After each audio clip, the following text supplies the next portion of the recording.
So good day everyone, I am Justin Kyle Abe-abe, and for today's video, we will tackle about the Chapter 7, Surveillance and Undercover Assignment. So what is surveillance? Surveillance is the designated or secret observation of places, persons, and vehicles, the purpose of obtaining information concerning the identities or activities of the subject. There are two types of surveillance.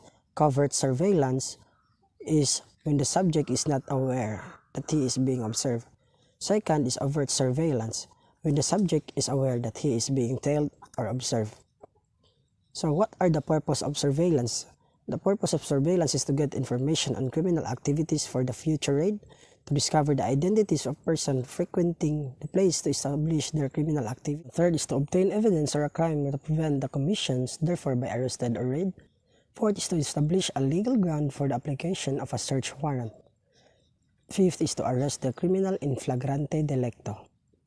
So, there are other types of surveillance. First is fixed surveillance, which is watching a house or building. Second is a moving surveillance, which is on foot or by moving vehicle.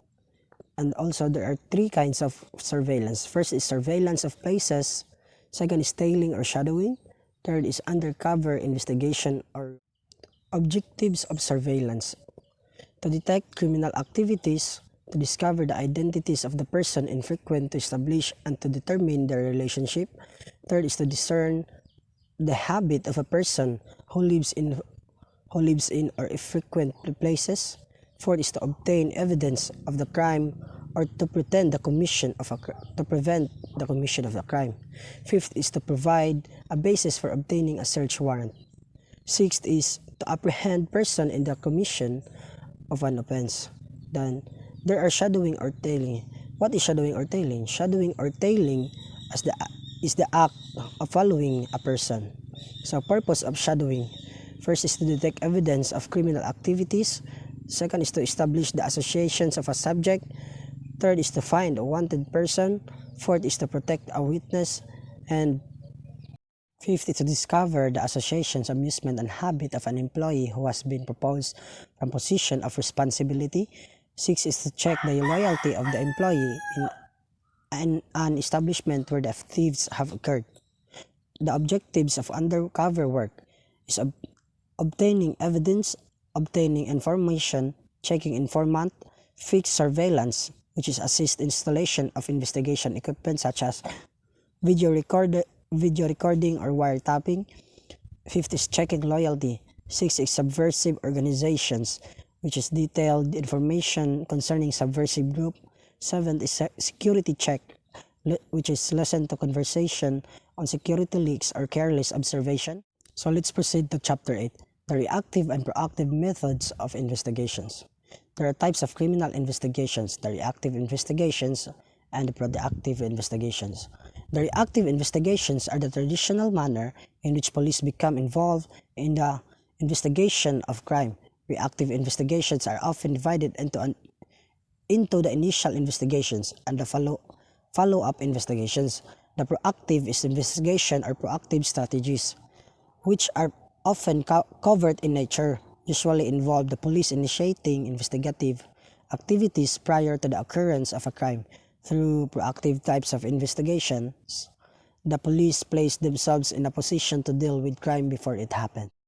There are proactive methods of investigations: the blending operations, which is the officers dress in civilian clothes to blend into an area and patrol it on foot or in unmarked police cars in an attempt to catch a criminal in the act of committing a crime.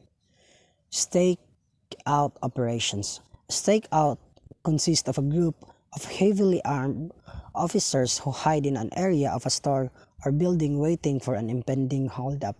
If an armed robber enters the store and attempt a robbery, the officer will police from their hidden areas. If the perpetrator failed to drop his weapon, the officers open fire. Stakeouts are effective in cases where the police receive a tip that a crime is going to occur in a commercial establishment. Lastly is decoy operation. The officers dress as and play the role of a potential victim such as drunks, nurses, tourism, or etc., waiting to be the subject of a crime. Meanwhile, a team of backup officers stand by to apprehend the perpetrator in the act.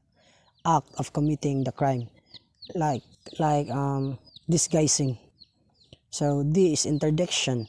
Interdiction involves the interception and seizure of drugs smuggled. Chapter 9: The Crime Scene Search. The golden rule at the crime scene is never touch or move any object at the crime scene unless properly photographed, measured, and indicated in the sketch. The crime scene rules are: do not use the crime scene as a temporary headquarters. Do not unnecessarily touch anything. This prevents the destruction of evidence and avoid the embarrassment of having your fingerprint on the evidence. Third is get names of all persons present at scene, including police officers, coroner, and so on, and forward the list to the police identification unit for elimination fingerprint comparison. Fourth is keep all unnecessary persons out of the crime scene. Fifth, do not wrap any evidence that might contain fingerprints in any type of cloths. Use paper envelopes or paper bags. Sixth is if outdoors, rope area and protect evidence from the elements, if possible without moving it. 7 is try to determine point of entry and exit. 8 is examine for presence of latent prints. 9. Locate any object that might have been handled by the suspect and process them. 10 is maintain a copy of the case history for your files. Assignment of duties. Who assigned of duties? First is officer in charge, one who direct the search or assign duties and assume responsibility for the effectiveness of the search. Second is assistant. He must implement the orders of the OIC or officer in charge. Third is photographer. He photographs the scene and individual pieces of evidence. Fourth, sketchers. He makes a rough sketch of the scene given and later a finished sketch. Master note taker. A master note taker, one who writes down in shorthand the observation and descriptions during the search. The evidence man. Evidence man are one who collects, preserves, and tags articles of evidence. The measurer. Measurer makes overall measurements of the scene. And what are the stages of a crime scene search? First is approach scene. Second is secure and protect. Third is preliminary survey. Fourth is narrative description. Fifth is photograph the scene. Sixth is sketch the scene. 7 is evaluation of latent fingerprint evidence or physical evidence. 8 is detailed search. 9 is collection, recording, marking, and preservations of evidence. Then standard methods of recording investigative data. The photographs, sketching, crime scene, written notes, what you have seen or observed, developing and lifting fingerprints found at the crime scene, gathering physical evidence, and tape recording of sounds, videotape recording of objects, and written statement of subjects and witness. A crime scene search. 1 is processing and securing a crime scene. Processing in a crime scene includes the application of diligent and careful methods by an investigator or policeman to recognize, identify, preserve, and collect facts and items of evidentiary value that may assist in reconstructing that which actually occurred. Number 2 is protecting the crime scene and the evidence. Successful crime scene processing depends upon the policeman's or investigator's skill in recognizing and collecting facts and items of value as evidence, and upon his ability to protect, preserve, and later to present this in a logical manner. Third, laboratory examination of objects and substances located usually at the crime scene. Objects and substances needing examination in some cases are carried, intentionally or unintentionally, by suspect from the crime scene. Investigator's notebook. What are the purpose? Considering the mass of detail and the number of cases which in some instances as an investigator is handling, it is very possible that he might forget some details. Then recording note. The purpose of recording note is the data of the investigation should be recorded in a complete and accurate complete, accurate, and legible fashion so that in the event another investigator is required to assume responsibility for the investigation, he can make intelligent use of the notebook. Police line.